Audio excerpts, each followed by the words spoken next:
I think, or whatever. Oh shit. You want me to do it on? Yeah, wherever you want to do Where it. are Man, we it's on right fine. now? We're everywhere, dude. We're doing it. Coast to coast. You know, we're in Georgia. We're in North Alabama, Chattanooga. 15.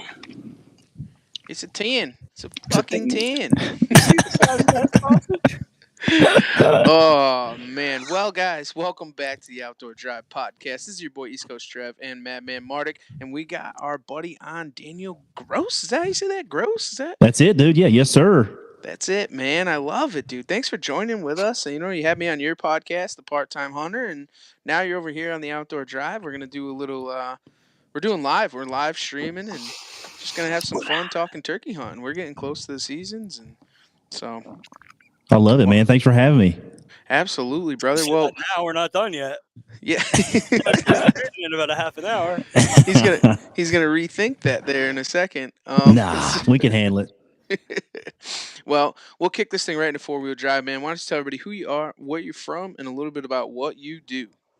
Yeah, guys. So if you guys haven't already, we've got a YouTube channel, Mojo Buck Productions. Been doing that for several years. Instagram, Mojo Buck 80. And then as of last year, we just did the 1-year anniversary show for the Part-Time Hunter podcast. So really just a show for everybody out there that's not in the industry and does it for a living like most of us. So the part-time hunter, has families, obligations, stuff going on. So we get in the woods as much as we can. And the thing I really like about our show is we don't have any sponsors. There's no BS. It's just a pure meat and potatoes podcast. So I think a lot of guys relate to it. And we can talk about whatever you want. So this will be episode 54 on our end. And so you said we're out of North Georgia, Dalton.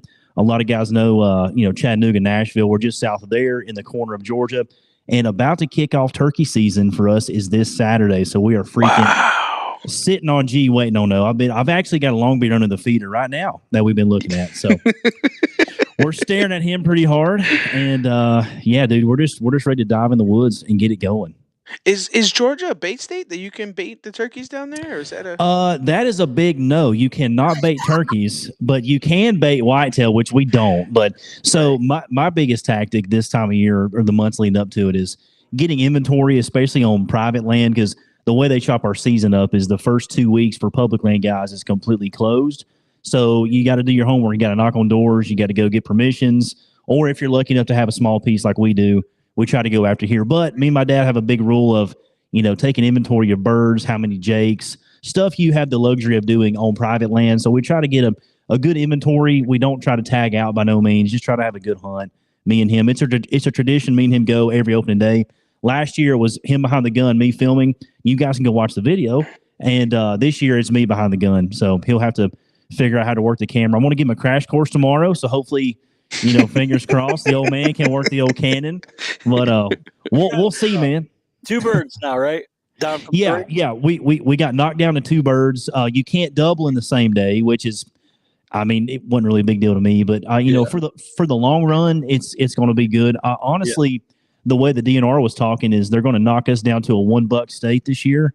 So that'll be something new. And I think they're in the talks of knocking us down to a 1 bird state.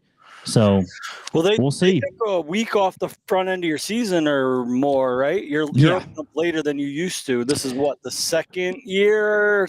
This is the 3rd year going into post-COVID regulations. Ever since I was in middle school, it's been the 3rd Saturday in March ever since we ever started. Me and my dad. So it's this year. It actually got bumped up a little bit. I don't know why it fell, but this is the first time we've been able to go in the month of March in 3 years. So it's pretty cool. That's awesome. And have you been seeing a decline in population on your end too, or? Just my sample size of Georgia is the little private piece that I go on. On the public land, I definitely think the pressure has increased. So I have a few guys that still find success on the piece of publics that are around here, like this area, North Georgia.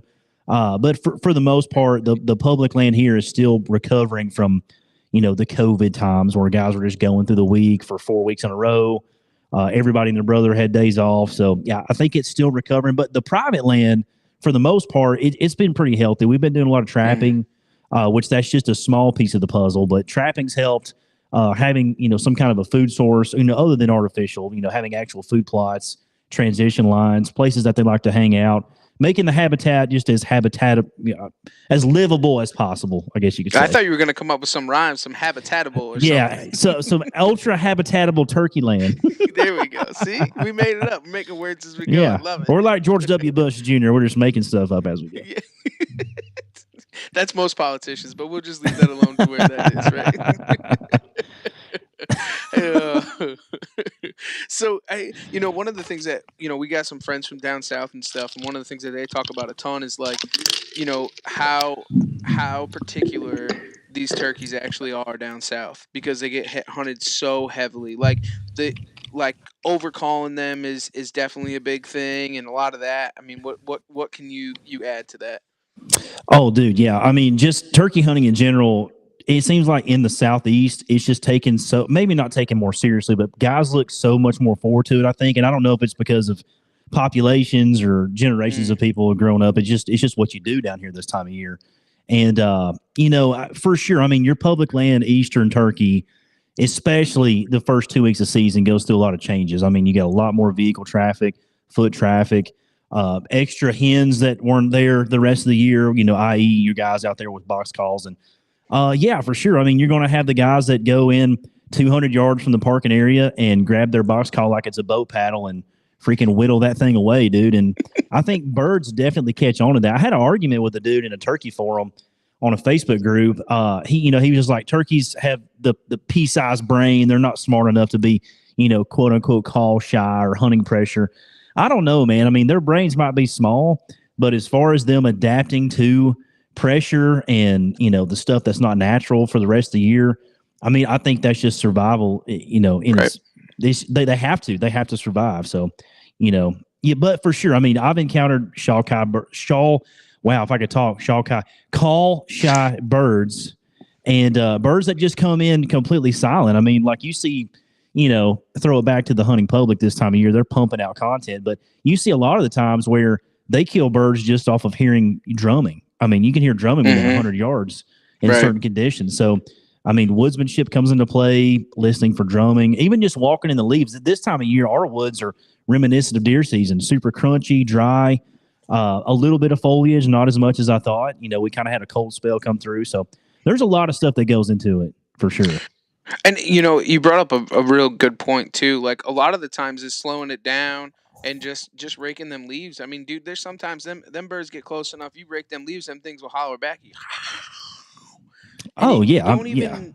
People, one of the things here, like, down south, I mean, I feel like it's Sunday church down there when it comes to turkey hunting. Like it is a normality. Like everybody's a turkey hunter in the south. In the north, it's starting to progressively catch up, but not that much. Like, like NWTF, right? You go there, dude, everybody's a diehard turkey hunter, and turkey hunting in its own is a religion. Like there's a loved on part of turkey hunting that's not like it is here.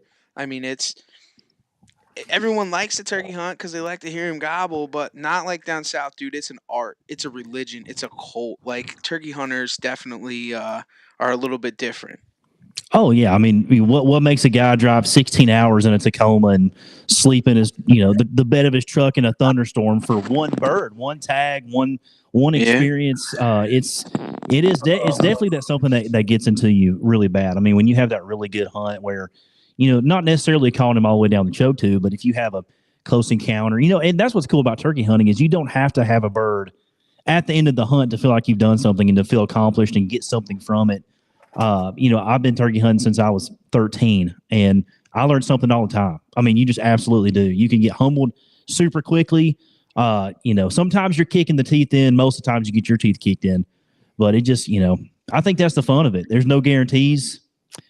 It's hunting in its purest form for sure. Absolutely. Oh, the man himself, Aaron Satterfield. We talk about how just quirky turkeys are, right? They're weird, right? They're just quirky, weird, and then you think about it, and it's like a diehard turkey hunter is just as quirky and weird as in weird. Like it's a different breed. Dude, yeah. I mean, if you watch the competition callings, the live stuff in Nashville, you see those dudes up there that are, walking funny and, two-stepping and calling with their hand like this. They really get into it. That's just, dude. I actually know people that turkey hunt like that. They will stand there and use their mouth to turn. Now I don't do that, but I mean, I'm not knocking anybody that does.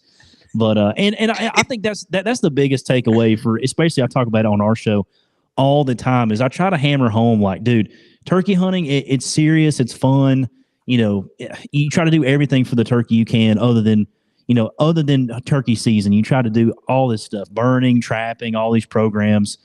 And I think turkey hunters, you gotta laugh at yourself sometimes, guys. Like all this, you got to hoist him up high and baptize him in cheap cigar smoke and tell him thank you 20 times, and you got to film it. You got to make sure you post that.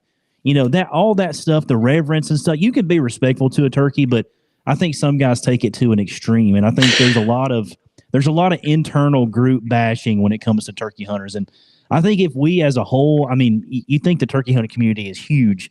It's super small, it's super, super small. And I think if we, stop gatekeeping stuff, take more kids hunting, maybe, I think it becomes a measuring contest sometimes. So I think that's where we get lost in the sauce, so you got to take it with a grain of salt sometimes. So I got a question for you. If your neighbor goes on and shoots your biggest tom, do you get mad at him for it? No, man, not really. I mean, it would suck, yeah. I mean, because if you're on private land and that's all you got, and maybe you only have 2 good birds on your piece, then that sucks, But I mean, it's definitely not the same as, hey, I shot your 185. He came on, he hopped my fence, and I shot him. I don't think it's the same, because there's yes, always. It is. Yes, it is. I would tell that guy, I would say, you can hunt turkeys in all 49. There's all kind of turkeys you could go hunt, whether it's next door in Tennessee, below you in Florida, you can go to freaking California and kill one. So it's not, I think, comparing it to whitetails, I wouldn't get mad. Now, I wouldn't say now my dad would probably get mad because then he couldn't shoot one, but it just, I don't know. I think it's up to the person. It's all about perspective. Do you name your deer? Yeah, I named my deer. Yeah. You ever named a turkey? I've named one jackass and asshole one time, but no, I actually take that back. We had a bird back here behind the house that we named Hank, and he would just be super call shy. If you ever called to him and he had hens, he would be just completely the opposite way. I just think that was a routine he got into. That was Hank. I'm pretty sure he died of old age. He's probably dust and feathers now. But yeah, I mean that's the only turkey I named physically. So I had one missing right dead center of his fan. He was missing one feather. Yeah, so I named him Old One Feather, and it took me a couple mornings to get him killed. But he was an old bastard. That's crazy, dude. I want to take it back a little bit. You were talking about hanging them up high and smoking a cigar with them, and that's something that. What's your thoughts on it? I think it's, I don't know, man. I was bashed on. I call him a friend. He's probably not a friend anymore because I bashed on him. But it was like a new trend that I saw where I don't know if it was because he was in South Florida and maybe he did walk through a swamp. But dude, like he had this beautiful long beard hanging up. I mean, gorgeous. I mean, big palmetto thicket, swamp edge coming up. Sunset was coming behind the turkey, and he had to like post up his nasty grown ass feet. Bare ass feet, just I right saw there this. And I was like, I think that maybe not just applies to turkey hunting, but as a hunting community as a whole, if we can't point a finger and laugh at ourselves for stupid shit like that, and be like, hey man, let's not turn this into a thing. This was kind of weird. I don't want to see your feet next to a turkey, but maybe make some money if you're going to do that. Other grown men maybe don't want to see it. But yeah, I mean, I and that goes back to the fans. Yeah, put it on OnlyFeet and get a subscription going. I sent him a DM later because I think he got kind of butthurt about it.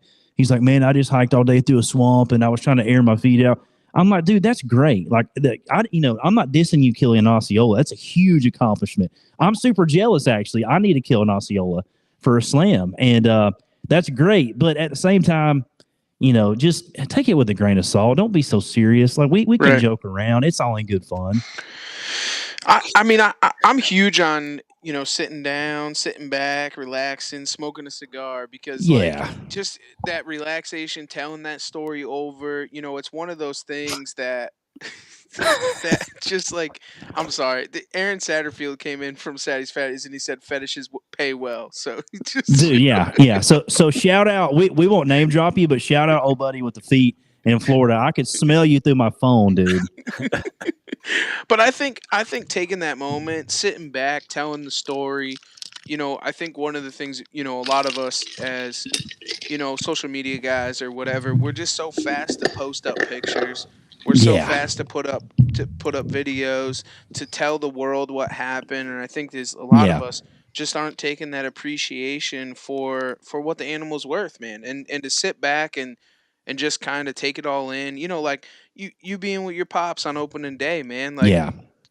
suck all that in, because there's probably going to be one opening day, hopefully a long time from now, that you won't be able to do that. So it's, you Yep. kind of got to cherish those moments while they're in the forefront, in my opinion. Oh yeah. And I was talking to the guy the other week whenever that I posted that on my story, all in good fun. But I mean, at the same time, I was like, how about we start a tradition of like, if you're religious, maybe take a little small testament with you and read a verse, or maybe if you journal, write it down in a journal and recount everything while it's fresh in your mind. But having to physically show other people, thousands of people on social media that, hey, I journaled about this turkey. You probably should too, because it's really cool. That's kind of a really stupid reason, I think. And I don't know if I'm the guy on social media that has to call people out and say, hey, this is stupid. You're doing it for the wrong reasons. Then, so be it. I posted a question last year. Whereas, if all this didn't exist, if podcasts weren't around, Instagram lives, Instagram, YouTube, Twitter, whatever, if all this didn't exist, would you get up and go chase this turkey as hard as you did today? And that's Absolutely. it's a really deep question. And a lot of guys, they may not admit it, but half the reason, I'd say more than half, maybe 65% of why they're doing it is to have content, is to have Instagram reels and shorts and show their buddies. And you know what? I don't know. I don't know if that's why I get up at 4:30 in the morning and go stand up under an oak tree and listen to barred owls and get mosquito bit and ticks up my nuts and all that stuff. I think it's a different reason. So make sure you're doing it for the right reason, guys.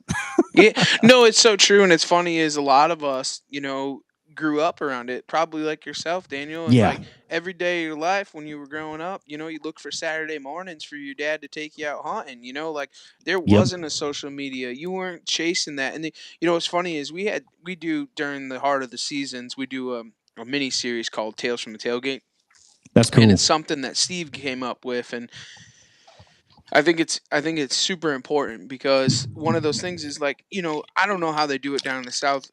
Up here in New England, they used to do it where, everybody would go to the local gun shop, and you used to have to check in all the deer, and we would all go in there on opening day, and we tell stories, take pictures, show all this stuff, and like that stuff has been lost. How many times those old Yeah. timers, and I bet you in the South this happens so much more than up here, but them old timers will tell you a story. You see him at the gas station, you both wearing camouflage. He says, "Oh, I was hunting today," and you tell him he's good, and you get into a conversation. 30 minutes later, he's pulling Polaroids out of the visor, and he's showing you a picture of the Yeah. biggest buck he ever shot. I mean, like, that is what it's all about, dude. That is what we do this for, man. Not We don't do it to share it on Facebook, dude. You're not getting likes on a Polaroid picture, in my opinion. So. Yeah. I really wish it would get back to that purest form of it. I mean, because that stuff gets in your soul, man. I mean, my first phone call back in the day, whether it was a deer or I shot a doe when I was little, or I shot a Jake when I was 12, whatever, I was calling my granddad. And as long as he was cool and we talked about it and reminisced or whatever, and I didn't have pictures back then. I had like a singular wireless flip phone Motorola, no camera. You had to text via number and all that. And text cost like $5 a text back then. So, you just roll up to granddad's house, drop the tailgate, check out this Jake. And then we sat on the tailgate and we didn't even drink beer. I mean, I was 13 and he didn't drink. So we're just chilling and talking and, learning lessons. And how'd you kill him? What'd you do? Did you have to move on him? Was he gobbling? What was he strutting? Was there hens? You learn all that stuff on the tailgate. And yeah, man, it just gets lost. Man, it almost makes me want to delete all my stuff. And then, I don't know. I like having it because I like having an opinion, and maybe somebody will hear it and be like, you know what? Maybe take it in a little bit more. I don't have to post everything. Just enjoy it. And I think that, one of the things that we're starting to see kind of on our end is that social media is starting to like liquidate us. Like they're Oh starting yeah. to where we're not being seen, those things that, and we didn't do it for that. We just did it for the growth of the podcast, right? And the Oh podcast yeah. only. Like we don't care. I mean, like honestly, if they shut down Instagram, they shut down Facebook tomorrow, like we're still going to podcast, right? But we want to show the growth and kind of get people to listen to the podcast. But we're seeing it where a lot of our stuff isn't getting that same reach that it was before, and I'm Oh okay yeah. with it. Like it's we're still going to podcast. If there's no Facebook, there's no Instagram, we're still going to podcast because there's still people that are going to come and listen to it. But it just sucks because like, you know, we want to be able to share these experiences and tell these stories. These are all things that, and one of the reasons I like to podcast is to have different people on here. And 20 years down the road, when Daniel's shooting, he's got the biggest TV show that there is, him and his pops, like we want to just reminisce on the old days, like, or tell stories of some of those legends that, we get to have on. Like, this is all missed stuff, and I think it gets all mistreated with social media. Like you Yeah. lose who, anybody can be a superstar on social media. Everybody can be a big name on social media, and like you start to play back to some of those things, and I think that they miss out on what this really was about. There's so many people, NWTF, at ATA, SHOT Show. There's all these Yeah. little girls running around in skimpy ass dresses, and they don't realize why most of these people are doing this. Like this is in our heritage. This is in our blood. Like we live, breathe, and dream this because this is what we've done since we were young lads. I mean, like I don't, it's I don't mean to go on a rant, Daniel, and take Yeah. Go over on down. this, Go down the rabbit hole. Do it. but this is one thing, and I talk about this a couple of different times. So one of the things that, and I'm 100% victim to this, man. I'll tell you right now, dude. Like I kind of got lost in the social media world where I was born and raised on this and hunting and fishing every single day. As a young kid, and you start to get, I will call it fame, right? Just easy, right? Because everybody, seeing your social media and stuff, and my stuff, I kind of got caught up in that, and I kind of missed out on hunting with my mom, with my dad, with my brother, you know what I'm saying? Like, or going fishing with them and this, that, and the other thing. And I'll tell you this is the past couple of years have really, really been an eye opener for me. You know what I'm saying? Like, I haven't hunted with my dad on opening day of turkey season in almost 20 years. Okay. Oh, you got to fix that. So I'll tell you this is I called my dad the other day. And I invited him out for opening day. So we're going to film with him on opening day. I Oh, mean, that's sick. 21 years ago, my dad invited me to go to Maine to learn how to turkey hunt. We picked up a guide, and last year I went back to Maine. Me and Steve went back to Maine, and I shot a bird 20 years later from when I had first shot my first bird 20 years ago. And Wow. now this year I'm gonna start opening day with my pops, and it's just you get lost and you get in that narrow-minded tunnel because you think, and I'm victim to it, where you just like, I gotta get film, I gotta hunt, hard, I Yeah. want to shoot a 180, like you get lost in that, and like you can't, man. You got to bring it back to the ground, and you have to do it for all the right reasons. And it's sad, dude. It's sad to see, and I hope that other people can do that because when you lose sight of what it's really all about, man, there's no need in doing this, in my opinion. Dude, 100%. That's one of the things that nauseated me at NWTF. And, you know, everybody has their own opinions, but it's just like if I had a big ass and tits and I was walking around the Mossy Oak booth, I could get any sponsor I wanted to. You know what I mean? And that's Yeah. just that's how it works today. And it's sad. And I'm not bashing any female out there, but I think there's a niche for, I want to see a YouTube channel where a female can, like, just take turkey season, for instance. I want to see her camping outside on public land, not having any sponsors, doing it in a cheap, shitty, burned out Honda with an old Mossberg shotgun, lead shot, old Primos turkey vest from 2003. I want to see her go pound it on public land, go find her own birds, do her own scouting, do her own editing on the fly, and do it hunting public style with no professional help. I would give that person a lot of credit. You see all these, I'm not going to name drop on the show, but like Right. all these big famous females, dude, they're going down to these gigantic, private, huge pine plantations in Florida. Oh, I got my Osceola. I did my 5th single season slam. That's great. Can you go find one on Florida public land? Could you do it there? Could you call your own bird in? I want to see footage of a female running a diaphragm on the stage competing. let's see it. Like if you're a turkey hunter, let's freaking see some real stuff. Now I'm not saying they didn't shoot the turkey, but it was a big, like it was an alley oop, man. That thing was on a T-ball for them. I don't know. Right. I don't know. That's just what I think. And same thing with whitetail too. Does that girl go knock on doors and get permission? Does she tune her own bow? Does she shoot competition in the off season? Does she rattle rattling horns that she killed?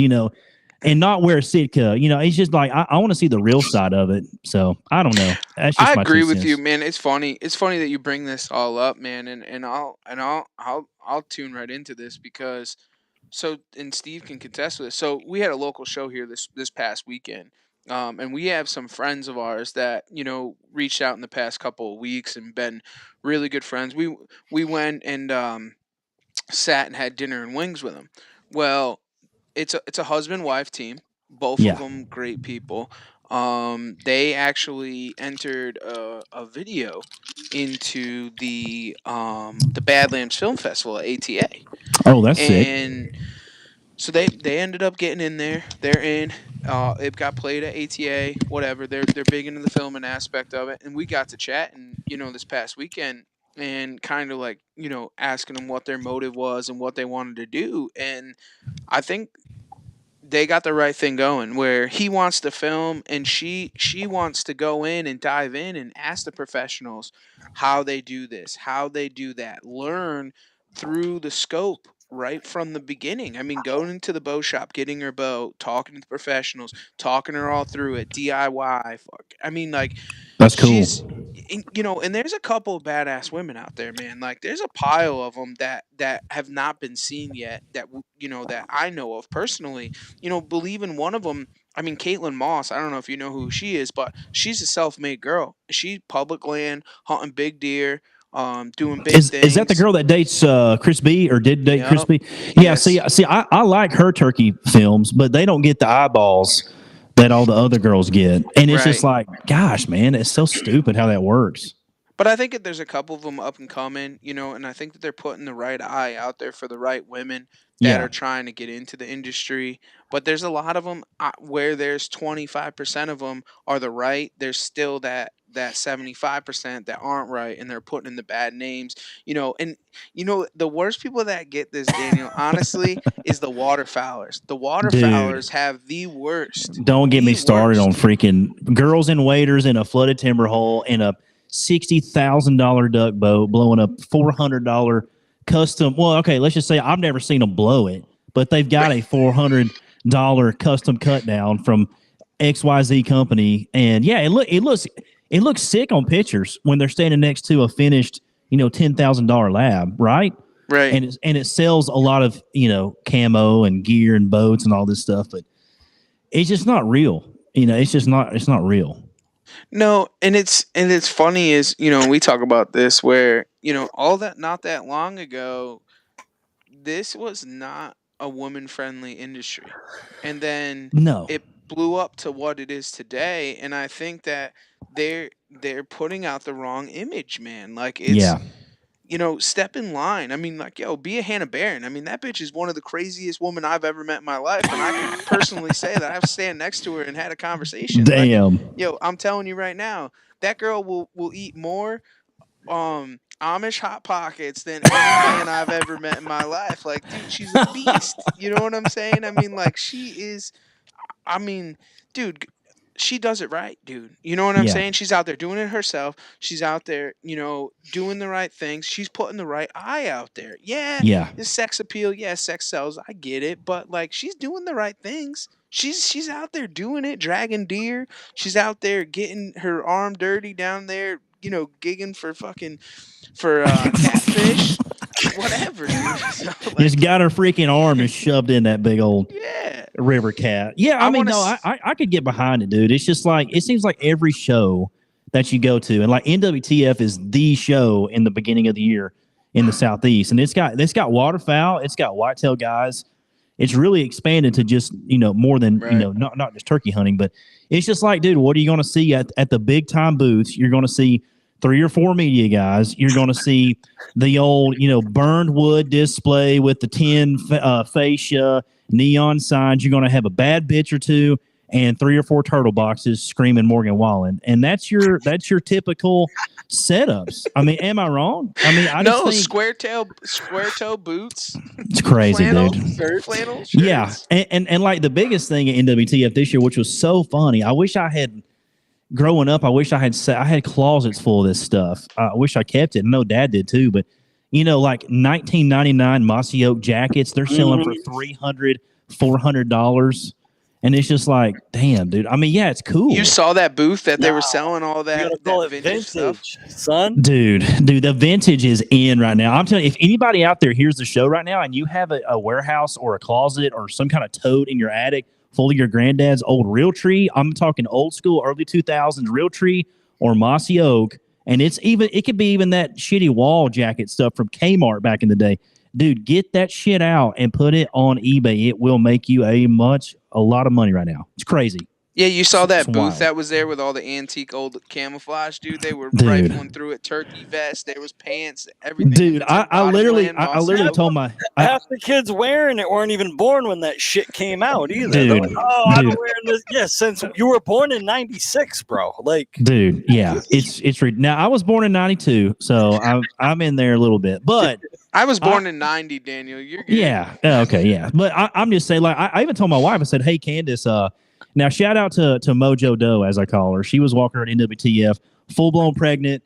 I wish I'd bought her earplugs because she was so sick of hearing turkey calls when we walked out of that thing. But yeah, I was like, hey, I'm gonna go try to find me like an old school green leaf, long sleeve shirt. It'd be cool to have. $95 plus tax, and I was like, no. That can stay right there on the hanger. And the neck was stretched out. The sleeves were ripped. And I was like, damn, dude. Are you serious? Does this come with a dead turkey too? Or what is the deal with this thing? I'm like, what the hell? It's wild, man. And people were just, and somebody grabbed it. When I put it back, some dude grabbed it and bought it. Like it wasn't there anymore. It's crazy. Wow. That's wild. Insane. That doesn't even, wow.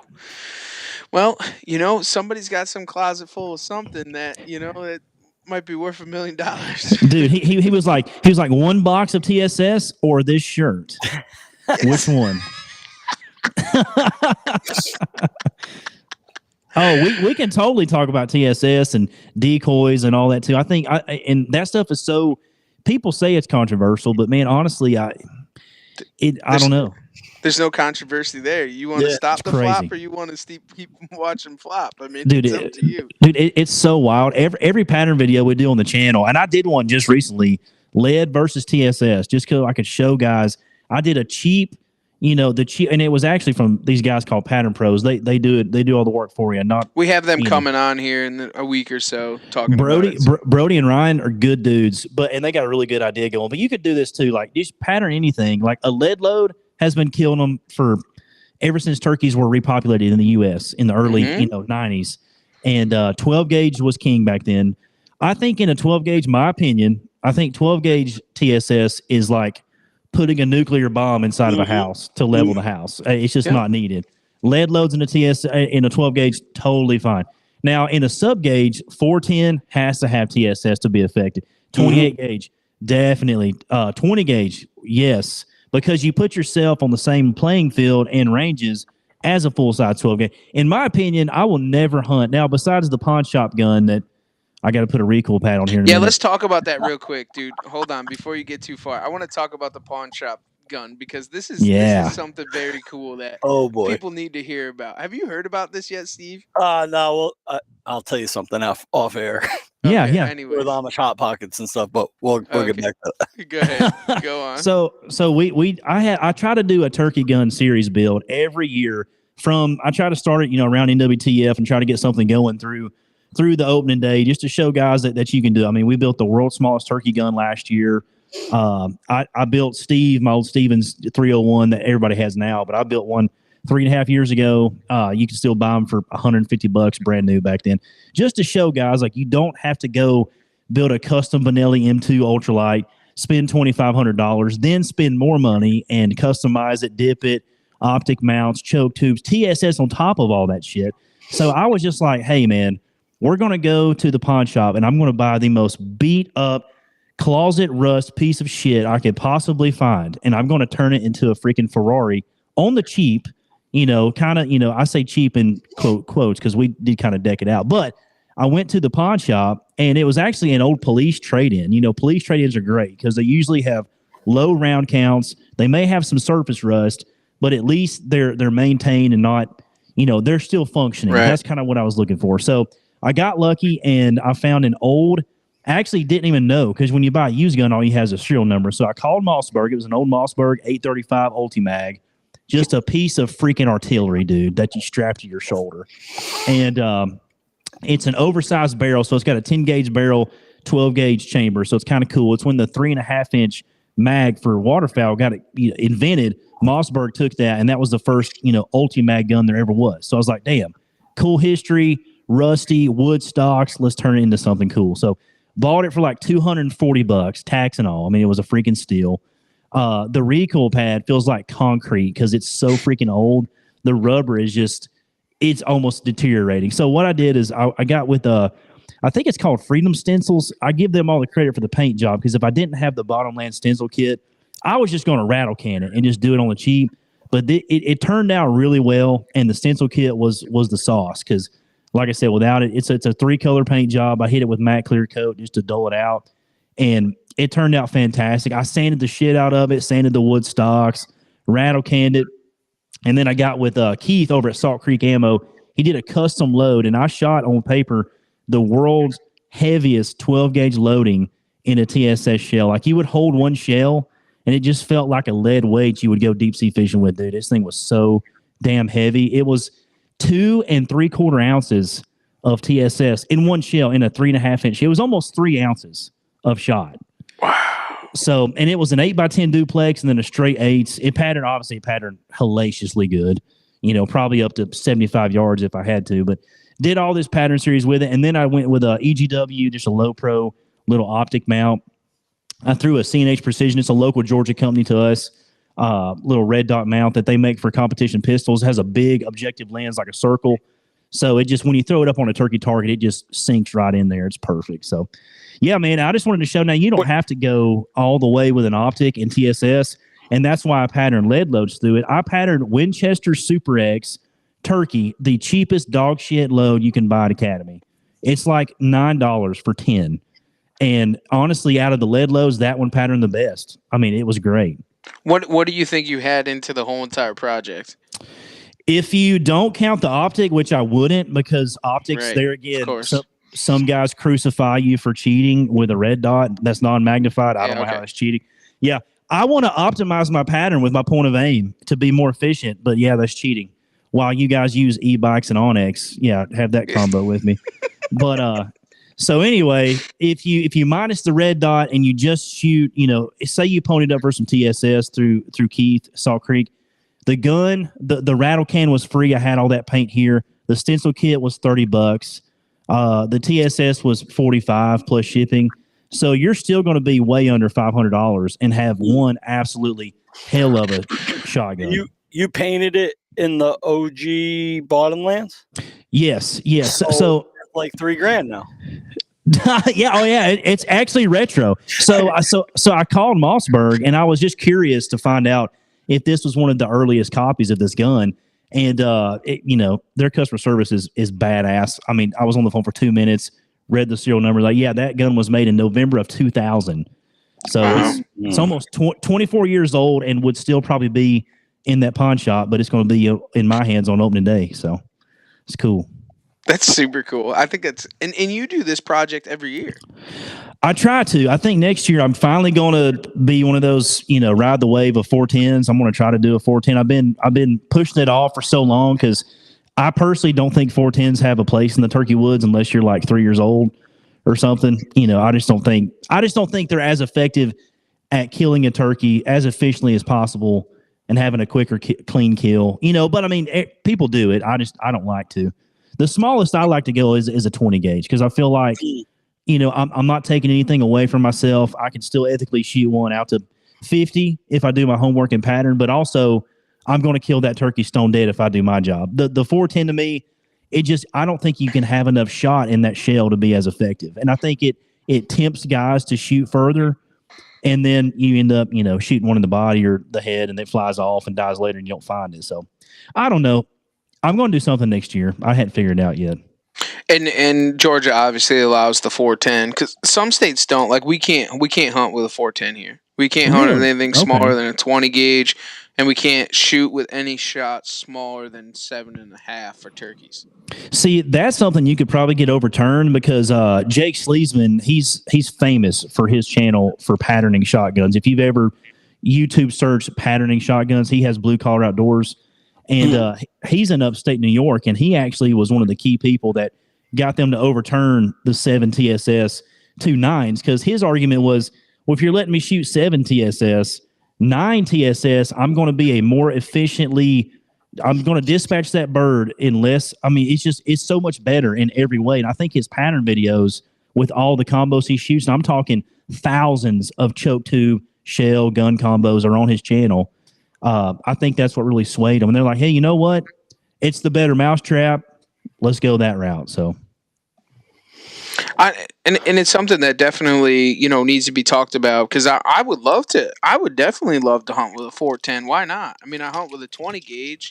Like why not do something? I mean, if you're gonna be effective, you're gonna be effective. It's the same thing like as the guys that are shooting heavy arrows. Like why? Yeah. It's one of those things, man. So let's break it on into your season, man. What do you kind of got planned? What do you how are you going to go into the opening day? Like what's the good word down there?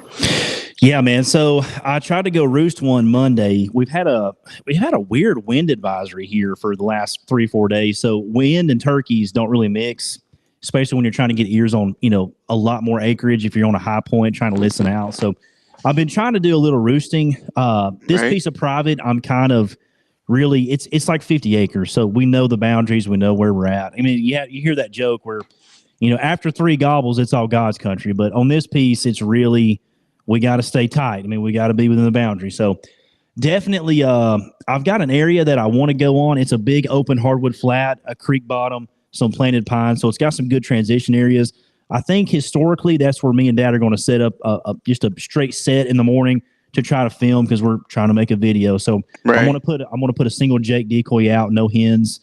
From trail cam footage and what I've observed over the last 3 months, the 3 toms that are back there are super, super territorial. There's 2 Jakes that they always beat the shit out of. So that's what I'm banking on. Hopefully that attitude still carries through. So we're going to try that. If we have to move, we can move, but hopefully it happens in the hardwood bottoms. Of course, turkeys, be turkey sometimes. But traveling plans, I'm going to go to something weird. I've done the western swings the last 3 springs, and Kansas, Nebraska, Oklahoma, that type of thing. I want to go to Virginia. I'm going to be in Virginia for their opener towards the coast, like Newport News area. I think the closest town is New Kent or something. I looked up. I'm not familiar with that area at all, so. I'm going to go with a buddy out there, buddy hunt on his permission for private. And then if I get it done that weekend of their opener is the 13th, is a Saturday. So it opens on that day. The West Virginia opener is that following Monday. So I'm off that whole week. So I'm going to try to go to West Virginia, run around there if I have luck. Then that's what's cool about Turkey Tour is it's all dependent on if you can tag a bird. Now, obviously that's not the only goal, but when you go out of state, you go, okay, if I tag here, I've got this many days left before the hourglass runs out. So you got to plan it and bank on success. We'll see. So I'm going to try to hit Virginia, West Virginia, try to end up in the Carolinas because that's kind of on my way home, quasi down, to the south. So I'm going to try to get that East Coast swing going on and try to knock out some states. But I heard West Virginia is absolute fire. Like I heard it's like the craziest. The mountain easterns in West Virginia are just insanity. I can't wait. I'm going to put that theory to the test. So we'll see, man. I got my fingers crossed. We'll see what happens. Yeah. They gobble different. They gobble different? Yeah, from breathing all that coal. I got They get a big old cup of Mountain Dew in the morning, too. Back in the past, The thing about the Virginias, you got to be very careful over there, man, because I'll tell you what, man, you start getting lost up in them hills, it's a whole different ballgame, dude. There'll be things that come out that never crawled. You got 2 things you got to be careful of. They can rifle hunt, so don't be going down there reaping. Yeah. And Yes. you cannot hunt within 100 feet of a church on a Sunday. On a Sunday. Okay. Yeah, I didn't know that. Yeah, and something that helped me. You want? You just cannot turkey hunt within 100 feet of a church on a Wow. Sunday. They just do that so when all the good old boys are in church on Sundays, if a turkey runs by, they got at least got 100 yards to run away from. That's all it is. Yeah, dude. And something that I'm going to have to adjust to, like our hours to hunt here during turkey season is, sunrise to sunset. And in Virginia, their first month is cut off at noon. So that's something. So as a turkey hunter there, you really got to be on your game. You got to know roost areas. You got to know, path of travel, what they like to do this time of day. Because when that alarm goes off, you're sitting there staring at one, at 12:01. What do you do? So you just kind of, I think that's good and bad. It's kind of like when you hunt certain places for waterfowl, like in Arkansas, it cuts off at noon to give the ducks rest and time to shelter and find food. And I think ultimately that's cool. I don't really, Georgia DNR, I'm not talking about, making our cut off at noon, but it is a good idea. Maybe instead of lower the bag limit, move the time crunch to noon. Has it ever been noon for you down there? Never, not ever. Wow. Okay. So I mean, so we had noon here, right? In the past 2 or 3 years, they turned it off, so we can hunt till sunset. But always been we had it before, and it's I think I'm in between here, right? So like Yeah. I feel as if it's a really good thing for population because the thing is the guys aren't running around the woods kicking hens off a nest and the hens then can go and feed. You're not bumping them off of they can do their breeding thing, they can keep things going, but on the same token, being greedy, them birds gobble a lot better afternoon. So Yeah.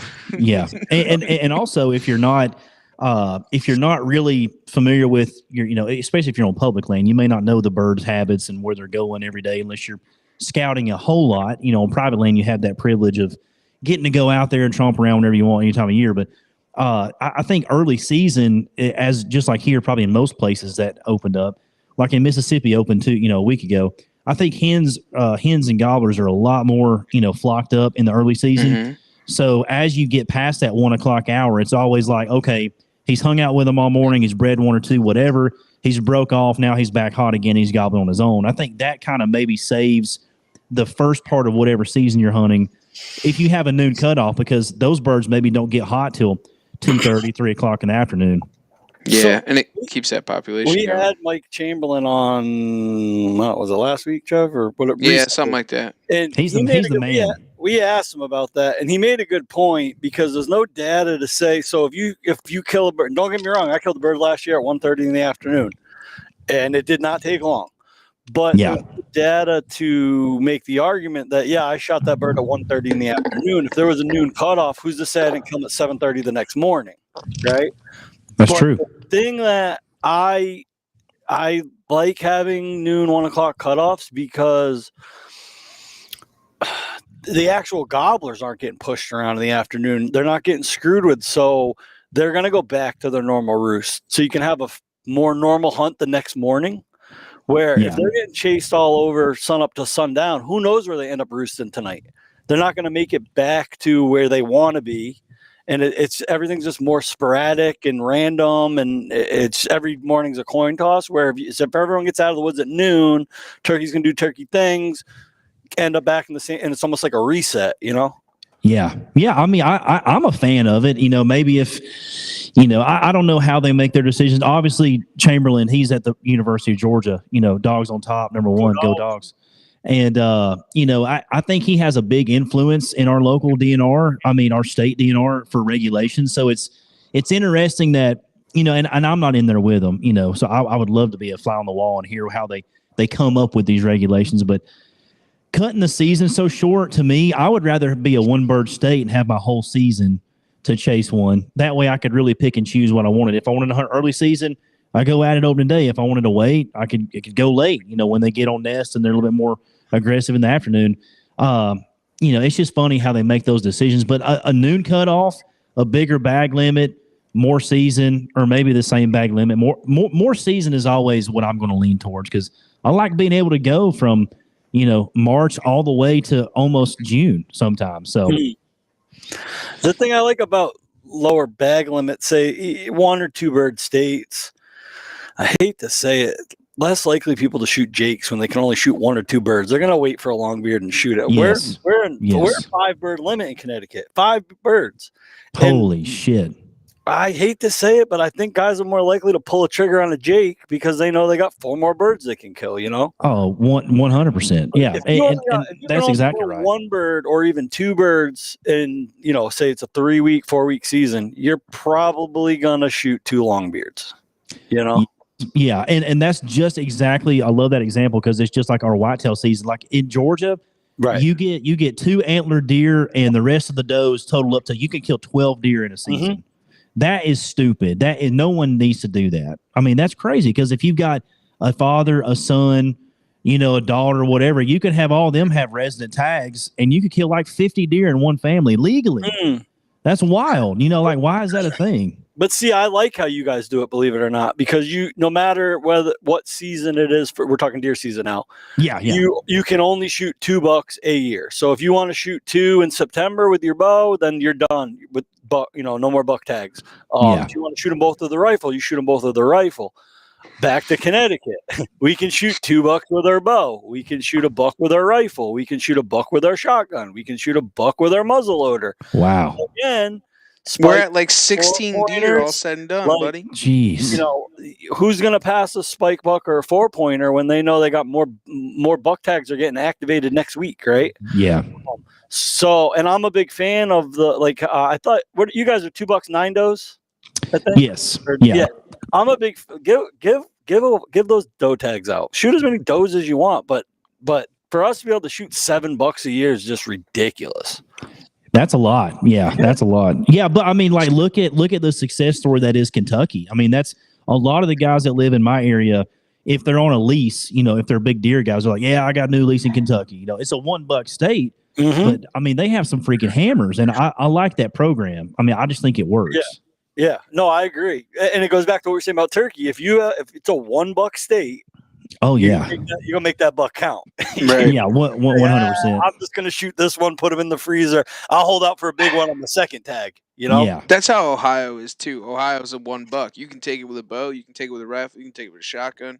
You know, Ohio, Illinois, a lot of those are like that, man. You get 1 and 1. You might get 2. You get 1 bow, 1 gun. Like, I'm cool with that. Like, you know, then you're being a way more selective. Right, and all the states you just mentioned are all destination whitetail deer hunting areas. Oh yeah. Could you imagine doing that in New England? Connecticut to come whitetail on? No. The boys from the hunting public came through. They just kept on driving. They didn't even stop for gas.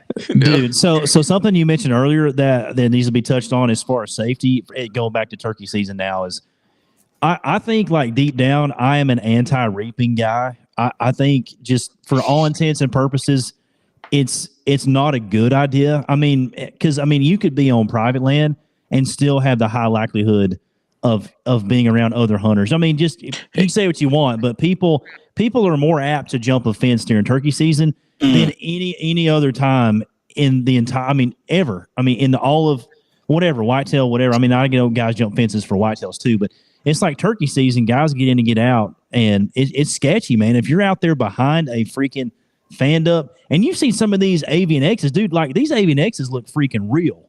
I mean, they look better than real turkeys. Yeah, it's wild. And I don't know. I mean, and so, some of the states have outlawed it, and there's been a lot of advocates, and it seems like guys are 50-50. And I'm all for a decoy, but I think crawling behind it with a live human is taking some risk that it just doesn't need to be there.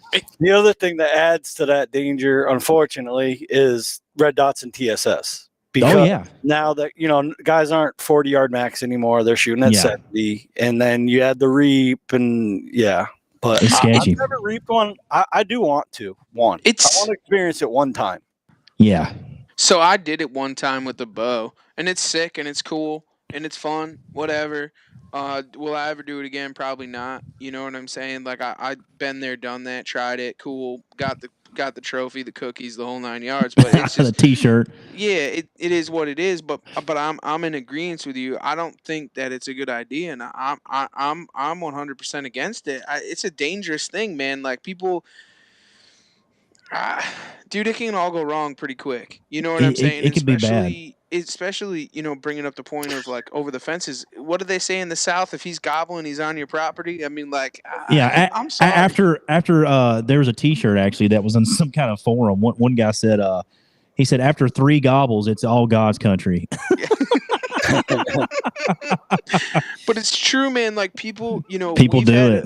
we've had so many scenarios, even not even reaping, like just running, running a DSD Jake in front of me, and I've almost been shot. You know what I'm saying? Like Yeah, it's not worth it, and especially nowadays, it's not number 7 or number 6, number 5 lead shot no more. I mean, you're talking, dude. There, yeah, we had Aaron Satterfield on here a couple of times, but we were talking before.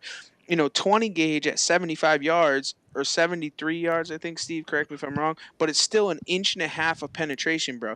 Inch and a wow, half penetration, and that's through Whew. ballistics, Joe. So that's still Yeah, going in your body. You know what I'm not saying? good. Like that's dangerous.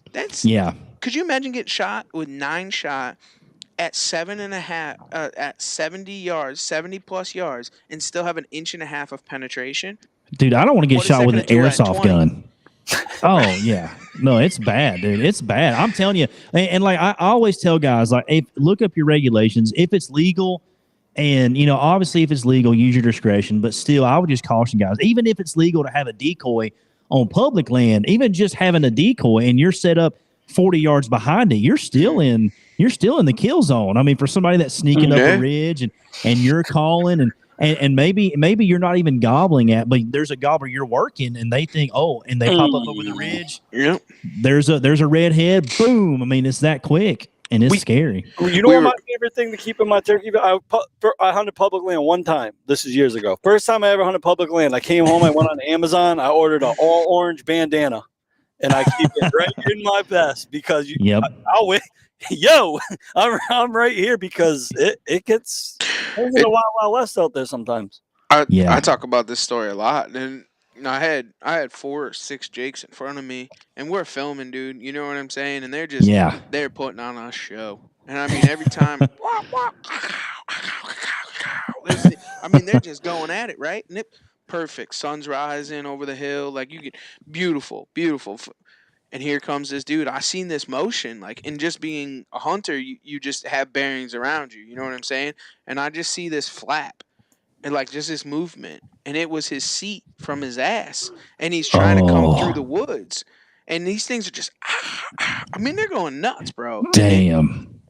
I seen him at like 50 yards, 60 yards, dude, and I just stood right up and I just started screaming at him because the next thing you know, he's got his gun up, like, Oh dude, man. and it's one of those things, man. I mean, it's a scary situation, and you just, the other thing that we deal with a lot here, and we have a lot of predators. So we have bobcats, fisher cats, so on and so forth, Oh wow. dude. So a couple years ago, I was calling on this ridge, and I was working a bird, and he's hammering, he's coming in, and I hear walking behind me. I'm like, yo, is there a hunter behind me? I turn around. It's like 25 yards behind me, and there's this Ooh. bobcat at half step, just like lurking through. Hell no. And I'm like, oh my God. And now you hear the stories of guys working on pot calls, and now you just see the striker moving like this. So Yeah. now they're making that sound, that motion, and then what's next? Pow! They'll jump right on top of you, dude. Like, Damn. so it's one thing to think about too, like safety from hunters, but dude, you gotta look at everything else around you. I mean, yeah, dude. And does that not hammer the point home that, dude, not just hunters, but everything considers a turkey a meal. Everything, dude. Everything wants to kill. From the time they're in a nest all the way to even when they're in their adult can fly stage. I mean, everything wants to freaking kill them. Yeah. It's just wild. It's nuts, and us as turkey hunters, we just need to take it back and just kind of pay attention to all of our surroundings because we want everybody to come home. I mean, it's in turkey hunting is the most dangerous because you're wearing full camo, you're on the ground, everybody's kind of like in that motion. It's run and gun. It's a fast paced sport. When the time comes down, we had another guy here got shot in the head. They were picking BBs out of his head. Jesus. With 10 gauge. This is back 10 gauge, just 3.5-inch Good magnums, God. dude. Freaking mortar shell to his noggin. Yeah, it's just crazy though. But we just need to be careful as turkey hunters. We all want to come home and just know your shot behind you, dude. That's why we try and work these birds in so close. And yeah, we're shooting TSS, but you want them in your lap anyways. Dude, Things yeah, can go yeah. wrong. So. And that intimacy with the turkey is just, when you get him so tight, man, it's just like, damn. I mean, you just want to rewind it. I mean, that is the fun of it. I mean, anybody can shoot one at 60 that's hung up in the field, but do you have the patience enough to let him walk off and work him the next day? You know what I mean? So but there goes again to the social media point of the whole podcast is everybody has pressure. Like, you feel like you have to go out and you have to post something. You know what I mean? Yep. And I think, and especially like us, like we're out there shooting stuff for YouTube. You do all this pre-hunt, gas station BS, and walking in the woods, all the B-roll, the calling, the loading the shotgun, and then it comes down to it, and you don't get it. You're going to post a video or not? You feel like they're pressured, like, oh, we got to produce a kill on film. People appreciate if you post something that maybe you busted your ass for 3 days in Kansas. You're 15 hours from home, you didn't shoot shit, and you post the whole thing. It's reality. Yeah, it's reality. That's real deal Holyfield hunting. Real deal. It really is.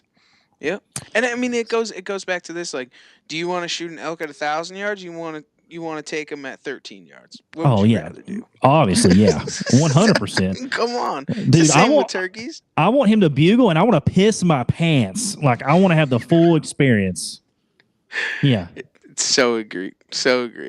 Well, Daniel, we got one last question, man, before we cut this thing loose, dude. Why don't you tell everybody what drives you outdoors? Dude, what drives me outdoors, when I lost my granddad 2 years ago, it really put it into perspective. I think I had this outlook anyway, but just having the memories, and that sounds so cheesy and such a bullshit answer, but it's so true, dude. It's one of the reasons I even started YouTube. I didn't even want to do it, and I was like, hey, it's like a digital photo album of I can relive whatever happened, all the goofy shit, all the memories, whether we killed or didn't kill, whatever the game was, whitetail, waterfowl, turkeys. And something that one of the guys said at NWTF, I was asking everybody their number one turkey tip. He said, he didn't say patience. He didn't say a strategy of the spring woods. He said, never give up a morning in the woods with your dad.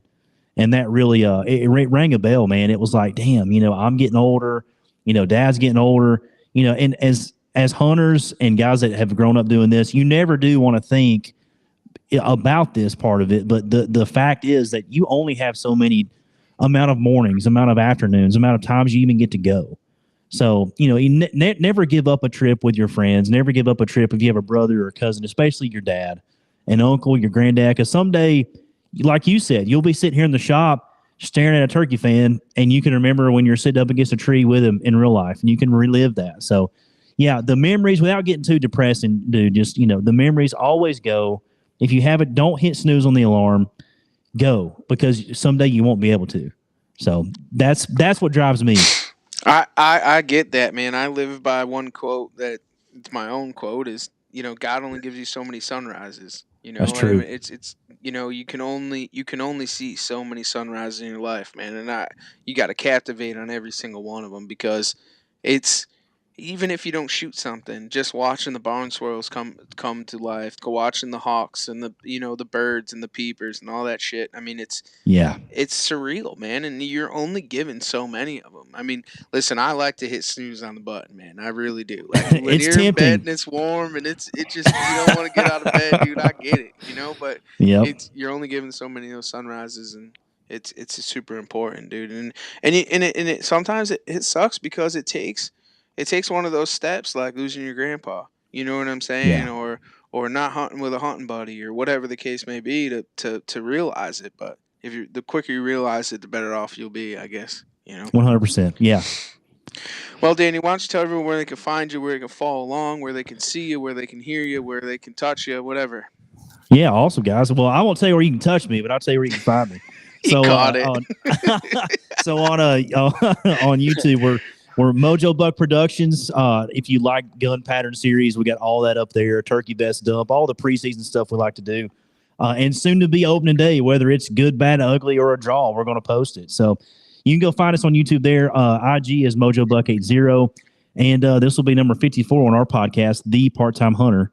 So yeah, go check us out. Let us know you saw the show, and always here for a question. Love to help guys. So Awesome, man. And for everyone else, thanks for taking the ride right here on the Outdoor Drive.